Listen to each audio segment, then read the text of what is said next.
Hey guys, welcome to stock technique channel. कैसे हो आप सब लोग? आई होप सब अच्छे होंगे। इस वीडियो में हम यहाँ पर डिटेल में एनालिसिस करेंगे हिंदुस्तान फूड्स के स्टॉक के बारे में। अगर आप कहीं ना कहीं हिंदुस्तान फूड्स के अंदर इन्वेस्टमेंट कर चुके हो या फिर करने वाले हो या फिर फ्यूचर में कहीं ना कहीं इसके अंदर एंट्री लेने वाले हो, इसको वॉच लिस्ट पे रखा हुआ हो, कुछ भी कर रहे हो, तो इसका जो technical analysis and fundamental analysis अगर आप देखना चाहते हो तो इस वीडियो का पूरा देख सकते हो। यहाँ पर हम टेक्निकल एनालिसिस करेंगे, फंडामेंटल एनालिसिस करेंगे, टेक्निकल स्टॉक का परफॉर्मेंस क्या हो सकता है, कौन सी लेवल पे खरीदना चाहिए, अभी स्टॉक का भाव क्या बहुत ऊपर चल रहा है या नहीं, मतलब ओवर वैलिड चल रहा है या नहीं, कुछ भी चल रहा है यहाँ पर उसका जो फंडामेंटल एंड टेक्निकल उसका टोटल जो कंपेयर है ना, हम यहाँ पर करेंगे। उसका बैलेंस शीट देखेंगे, इनकम स्टेटमेंट देखेंगे, उसका एसेट का रेशियो देखेंगे, हम यहाँ पर रेशियो कैलकुलेशन करेंगे, कंपनी का पी रेशियो कितना है, कम इंडस्ट्री का पी रेशियो कितना चल रहा है, उस इंडस्ट्री के मुताबिक कंपनी का पी रेशियो ज़्यादा चल रहा है कम चल रहा है, उसका डेप्ट टू इक्विटी रेशियो उसको देखेंगे, उसका इंट्रिंसिक फंडामेंटल वैल्यू, मतलब टेक्निकली तो हमने एक जगह पे दिखा दिया कि इस जगह पे खरीदना चाहिए, लेकिन फंडामेंटली उसका जो इंट्रिंसिक वैल्यू होता है वो वैल्यू के हिसाब से कौन सी जगह पे खरीदना चाहिए, क्या उस वैल्यू के लिए हमको वेट करना चाहिए या नहीं, हर एक चीज़ यहाँ पर डिटेल में यहाँ पर डिस्कस किया जाएगा। तो इस वीडियो का पूरा देखते रहिए, आपको यहाँ पर सब कुछ यहाँ पर देखने को मिलेगा। तो फर्स्ट ऑफ ऑल अगर हम यहाँ पर बात करें कि 2020 के बाद, आप यहाँ पर खुद देख सकते हैं कि 2020 के बाद स्टॉक ने सीधा एकदम छलांग लगा के ऊपर की तरफ चला गया। क्यों चला गया? कोविड आया था, कोविड के बाद, मतलब आप यहाँ पर खुद देख सकते हैं कि कोविड जब चल रहा था, अभी भी कोविड चल रहा है, लेकिन 2020 में जब पहले बार कोविड आया था तो इसके बाद लोग अच्छा प्रोडक्ट यूज़ करना स्टार्ट किया था। तो तब हिंदुस्तान यूनिलीवर या फिर मतलब हिंदुस्तान जो फूड्स होता है, इसके अंदर बहुत सारे ग्रोथ आया था, बहुत ज़्यादा ग्रोथ आया था। ठीक है, मतलब जो जो भी कंपनी जैसे जुबलियन फूड, इन सब कंपनी के अंदर बहुत ज़्यादा ग्रोथ आया था, मतलब छोटा मोटा कंपनी उसके अंदर भी बहुत ज़्यादा ग्रोथ आया था। तो स्टॉक यहाँ से सीधा छलांग लगा के एकदम ऊपर चला गया। ये हो गया एक नंबर प्रोबेबिलिटी। इसके बाद आप खुद यहाँ पर देख सकते हैं कि 2021 में स्टॉक एक साइडवेज एक जोन में, मतलब एक डाउन शिफ्ट कर रहा है, लेकिन फिर भी डाउन शिफ्ट नहीं कर रहा है। तो अगर मैं यहाँ पर एक रेसिस्टेंट लाइन बनाऊँ तो आप यहाँ पर खुद देख सकते हैं कि वो एक रेसिस्टेंट लाइन जहाँ से स्टॉक ने एक रिजेक्शन फेस कर रहा है। फर्स्ट ऑफ ऑल इस जगह से उसने रिजेक्शन फेस किया, सेकेंड उसने इस जगह से रिजेक्शन फेस किया, तो ये दोनों तो ठीक ठाक था। लेकिन इसके बाद जगह स्टॉक ने फिर जब उसने इसी जगह से यहाँ से रिजेक्शन फेस किया, एंड आप यहाँ पर देख सकते हैं यहाँ पर एकदम मतलब जो कैंडल्स बनाया, तो ये भी एक जायंट कैंडल्स है। तो आप यहाँ पर खुद देख सकते हैं कि यहाँ से जब रिजेक्शन फेस किया तो एक प्रोबेबिलिटी ऐसा लग रहा है कि स्टॉक ने कहीं ना कहीं उसको एक करेक्शन मूव आना चाहिए स्टॉक के अंदर। तो करेक्शन मूव अगर आ जाए तो कौन सी लेवल पे करेक्शन मूव हम एक्सपेक्ट कर सकते हैं, कौन सी जगह पे हमको खरीदना चाहिए, क्योंकि अभी 2167 चल रहा है। तो आप यहाँ पर खुद देख सकते हैं कि अगर करेक्शन मूव आ जाए तो देखिए यहाँ पर करेक्शन मूव आ जाए, लेकिन फिर भी हमको एक लेवल चूज करना पड़ेगा। लेकिन अगर आप ऐसा सोचेंगे कि स्टॉक फिर जाके मतलब इसी लेवल के अंदर आएगा, फिर हम यहाँ पर खरीदेंगे, तो इसका प्रोबेबिलिटी बहुत कम होता है कि स्टॉक दोबारा इसी जगह पे फिर से आ जाए। तो इसके लिए हमको यहाँ पर क्या करना पड़ेगा, हमको यहाँ पर एक दूसरे फेज बनाना पड़ेगा कि जो फेज मतलब आसपास ही है, लेकिन एक प्रोबेबिलिटी है कि अगर थोड़ा डाउन शिफ्ट भी हो जाए तभी वहाँ पर आके एक सपोर्ट ले सके। तो इसीलिए हम यहाँ पर बनाएंगे एक नया ट्रेंड लाइन। तो ट्रेंड लाइन के हिसाब से मैं आपको यहाँ पर एक बार दिखा देता हूँ, तब आपको और भी क्लियर समझ में आ जाएगा कि देखिए ये हो गया एक ट्रेंड लाइन। ठीक है, ये हो गया एक trend line, and trend line के मुताबिक अगर मैं एक रेसिस्टेंट जोन ढूंढूं तो आप यहाँ पर खुद देख सकते हैं कि ये वाला एक फेज, ये वाला जो एक फेज हो गया, ये उसका एक सपोर्टेड एरिया अभी बन सकता है। एक प्रोबेबिलिटी है कि स्टॉक कहीं ना कहीं इसी जगह से स्टॉक कहीं ना कहीं एक सपोर्टेड एरिया पे आ सकता है। सपोर्टेड एरिया पे आने के बाद यहाँ से फिर से मतलब रिवर्स लेकर ऊपर जा सकते हैं। एंड यहाँ पर क्यों आ सकता है? क्योंकि यहाँ पर ऑलरेडी उसने एक सपोर्ट लिया था, तो प्रोबेबिलिटी है कि इस जगह से स्टॉक ने फिर से एक सपोर्ट ले सकता है। तो आप यहाँ पर वेट कर सकते हैं, मैं खुद भी यहाँ पर वेट करूंगा 1500 लेवल के आसपास। अगर हिंदुस्तान फूड्स 1500 लेवल के आसपास यहाँ पर आ जाए तो यहाँ पर उसको खरीदना चाहिए, ज़रूर खरीदना चाहिए। लेकिन उसका जो फंडामेंटल जो रिपोर्ट्स है, फंडामेंटल रिपोर्ट हमको सबसे पहले देखना पड़ेगा, क्योंकि स्टॉक पहले मतलब 2020 में यहाँ पर मतलब 2019 पे यहाँ पर उसने शो हो रहा है, तो उसका चार्ट ज़्यादा दिन का चार्ट नहीं है। तो स्टॉक ने यहाँ पर 2019 में यहाँ पर IPO लेकर आया था, तो इसीलिए हमको उसका जो फंडामेंटल रिपोर्ट है उसको ध्यान में रखना चाहिए कि फंडामेंटल रिपोर्ट के हिसाब से स्टॉक का परफॉर्मेंस क्या होने वाला है। तो फर्स्ट ऑफ ऑल देखिए, आप यहाँ पर देख सकते हैं this is Hindustan food, and मैं यहाँ पर आपको दिखा देता हूँ एक बार कि मैंने यहाँ पर ऑलरेडी स्टॉक ओपन करके रखा हुआ हूँ, मतलब उसका जो फाइनेंशियल रिपोर्ट्स है। तो मैं यहाँ पर फिनेंशियल के ऊपर जाऊँगा, जाने के बाद यहाँ पर स्टैंड लोन रिपोर्ट यहाँ पर उसका पैरामीटर हम यहाँ पर चेक करेंगे। एंड यहाँ पर एनुअली अगर देखा जाए तो एनुअली के हिसाब से नीट प्रॉफिट का जो ग्रोथ है आप यहाँ पर खुद देख सकते हैं, नीट प्रॉफिट का ग्रोथ यहाँ पर अच्छा खासा दिखा रहा है।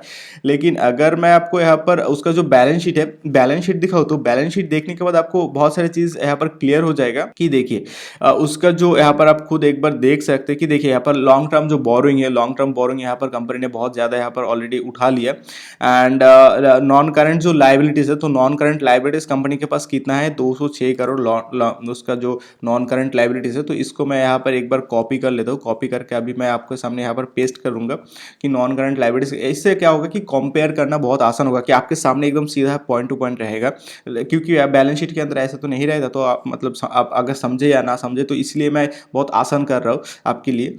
एंड नॉन करंट लाइबिलिटीज आपने देख लिया, तो अभी हम यहाँ पर देखेंगे कि नॉन करंट एसेट, ठीक है। तो नॉन करंट एसेट कितना है, टोटल नॉन करंट एसेट हो गया, ये हो गया total non current asset.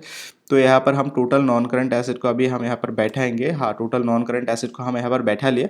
And अभी हम यहाँ पर बैठाएंगे, क्या बैठाएंगे, total non current total current liabilities, current liabilities हम यहाँ पर बैठाएंगे। तो ये हो गया करंट लाइबिलिटीज, हम यहाँ पर करंट लाइबिलिटीज को बैठा दिया। एंड हम यहाँ पर अभी करंट एसेट कितना है, current asset, total current asset को हम यहाँ पर अभी देखेंगे। टोटल करंट एसेट ये हो गया टोटल करंट एसेट। तो हम अभी यहाँ पर टोटल करंट एसेट को बैठेंगे। तो ठीक है, आपके सामने यहाँ पर ऑलरेडी आ चुका है, आप यहाँ पर खुद देख सकते हैं कि टोटल नॉन करंट लाइबिलिटीज कितना है, 206 करोड़ नॉन करंट लाइबिलिटीज है। नॉन करंट एसेट कितना है, 340 करोड़ नॉन करंट एसेट है। एंड नॉन करंट एसेट ज़्यादा है, नॉन करंट लाइबिलिटीज बहुत कम है, मतलब बहुत नहीं, मतलब कम है, ठीक है। यहाँ पर आप खुद देख सकते हैं कि यहाँ पर 134 करोड़ यहाँ पर कम है, उस मतलब थोड़ा बहुत आगे पीछे पॉइंट मैंने कैलकुलेशन नहीं किया। लेकिन टोटल जो करंट लाइबिलिटीज है, नॉन करंट तो 1 साल के बाद जाके पेमेंट करना पड़ेगा, या फिर उसको जो एसेट है 1 साल के बाद जाकर उसको पैसों में कन्वर्ट करना पड़ेगा। लेकिन अभी current now total non current जो लाइबिलिटीज होता है, तो नॉन करंट लाइबिलिटीज तो इसका ये फॉर्मेशन हो गया। लेकिन जो करंट लाइबिलिटीज है, करंट लाइबिलिटीज कितना है आप यहाँ पर खुद देख सकते हैं कि 265 करोड़ उसका करंट लाइबिलिटीज, जो कि इस मतलब 2021 में उसको मतलब पेमेंट करना पड़ेगा।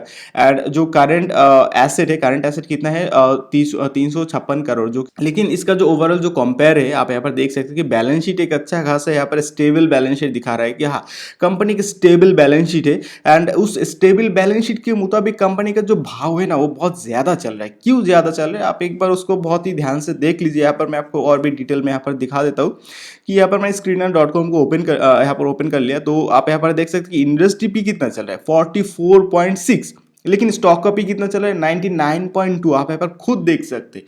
एंड उसने बुक वैल्यू कितना में किया था, 117 में किया था। तो बुक वैल्यू का हिसाब से अभी 2150 रुपए में स्टॉक चल रहा है। यानी आप खुद यहाँ पर समझ सकते हैं कि ऑलरेडी कंपनी यहाँ पर आप देख सकते हैं कि 18 टाइम्स, मतलब 1800% ज्यादा ऊपर चल रहा है, ठीक है। मतलब बुक वैल्यू से भी, तो उसको हम साइड में रखते हैं, बुक वैल्यू को तो साइड में ही रखते हैं। लेकिन जो सबसे ज़्यादा इंपॉर्टेंट है उसका इंट्रिंसिक वैल्यू 758 इंट्रिंसिक वैल्यू है। लेकिन मुझे ऐसा नहीं लगता कि कंपनी कभी 700 वो वाले लेवल पे कभी आएगा भी अभी दोबारा, क्योंकि स्टॉक का जो मूव है वो ऑलरेडी ऊपर जा चुका है, ठीक है। मतलब एक बार जब वो मूव पकड़ लेता है ना, तब एकदम सीधा चल के एकदम ऊपर की तरफ ही शिफ्ट होना स्टार्ट कर देता है। तो कंपनी अच्छा है, एक ब्रांड कंपनी है, तो एक प्रोबेबिलिटी हो जाता है कि स्टॉक मतलब अभी ऊपर जा सकते बहुत ज़्यादा है। लेकिन इन्वेस्टमेंट अगर करना है, यहाँ पर हमको इन्वेस्टमेंट अगर करना है, तो इन्वेस्टमेंट के मुताबिक मैं आपको यहाँ पर सजेस्ट करना चाहूँगा कि आप यहाँ पर डायरेक्टली, मतलब अभी जो प्राइस चल रही है इस प्राइस में इन्वेस्टमेंट करना मतलब उतना आसान, मतलब अच्छा नहीं होगा कि स्टॉक और भी नीचे आ सकता है। आप यहाँ पर खुद देख सकते हैं कि यहाँ पर 1500 से लेकर 1400 के बीच उसका एक सपोर्ट है। तो प्रोबेबिलिटी हो सकती है कि स्टॉक कहने की इस लेवल पे आ सकते हैं। तो यहाँ से जब स्टॉक बाउंस बैक करेगा तब जाकर आप यहाँ पर इन्वेस्टमेंट कर सकते हैं। एंड ये वाला जो स्टॉक है गाइस, ये वाला स्टॉक एक्चुअली इन्वेस्टमेंट के लिए है। हिंदुस्तान फूड्स एक इन्वेस्टमेंट वाला स्टॉक है जहां पर आप लॉन्ग टर्म तक इन्वेस्टमेंट करके होल्ड कर सकते हैं, ठीक है। मतलब स्टॉक जब जब नीचे आएगा तब तब आप इसको खरीद लीजिए। तो इसीलिए अभी ऊपर चल रहा है प्राइस, तो ऊपर में नहीं खरीदना चाहिए, नीचे आने दीजिए। कितना नीचे आएगा, जितना नीचे आएगा आने दीजिए, आने के बाद जाके आप उठाइए, क्योंकि इसका फंडामेंटल अच्छा है, कंपनी एक ब्रांड है यहाँ पर ऑलरेडी। एंड इसका जो ग्रोथ है वो ग्रोथ भी अच्छा है, क्योंकि इसका मतलब आप खुद देख सकते हैं कि हिंदुस्तान का जितना भी यहाँ पर सेक्टर है, जो भी चीज़ है, मतलब इसका जितना भी सब्सिडरी कंपनी है, जितने भी एसोसिएट कंपनी है, मतलब सबका ही एक अलग अलग एक ग्रोथ चल रहा है। तो एक प्रोबेबिलिटी होगा कि इसका भी बहुत अच्छा ग्रोथ चलेगा। तो इसीलिए तो इसका शेयर का भाव और भी ज़्यादा बढ़ा। तो कोई भी स्टॉक का प्राइस ज़्यादा एकदम सीधा ऊपर नहीं जाता, एकदम सीधा नीचे नहीं आता, एक पुल बैक, एक करेक्शन मूव, एक फेज होता है। तो स्टॉक का आप यहाँ पर खुद भी एक चीज़ देख सकते हैं कि यहाँ पर ऑलरेडी एक गैपिंग है। आप यहाँ पर एक बार देख सकते हैं कि ये वाला इस जगह पे ऑलरेडी स्टॉक है, गैपिंग है, तो एक प्रोबेबिलिटी हो सकती है कि स्टॉक 1300 लेवल पे भी आ सकता है कि गैपिंग है। गैपिंग को फील कर सकते हैं कि मार्केट के अंदर एक चीज़ कहा जाता है कि स्टॉक अगर कोई गैप देकर ऊपर चले जाए तो आज नहीं तो कल वो गैप तो फिलअप करने आएगा ही आएगा, तो एक प्रोबेबिलिटी हो सकता है, लेकिन उसको मैं नहीं मानता कि हाँ अगर गैप को भी प्रोबेबिलिटी देखे तो तब भी आप यहाँ पर देख सकते हो वो इसी कहने के इसी सपोर्ट के आसपास ही आएगा। आप यहाँ पर खुद भी देख सकते हैं, मान लीजिए इस गैप को फिलअप करेगा, तो मैं यहाँ पर आपको एक मार्क करके दिखा देता हूँ कि मान लीजिए कि इस गैप को फिलअप करेगा, तब भी उसको कहने की जो ट्रेंड लाइन है, ट्रेंड लाइन के आसपास ही उसको आना पड़ेगा। तो एक प्रोबेबिलिटी दिख जाता है कि हाँ स्टॉक कहने की इस लेवल पे आ सकता है, कहने की इसके आसपास आ सकता है। फिर जाके पेशेंसली यहाँ पर आपको काम करना पड़ेगा कि स्टॉक का जो नेक्स्ट मूव है वो लॉन्ग टर्म तक, मतलब आप यहाँ पर लाइफ टाइम होल्ड कर सकती है। ये एक ऐसा स्टॉक है, बहुत अच्छा स्टॉक है, फंडामेंटली अच्छा है।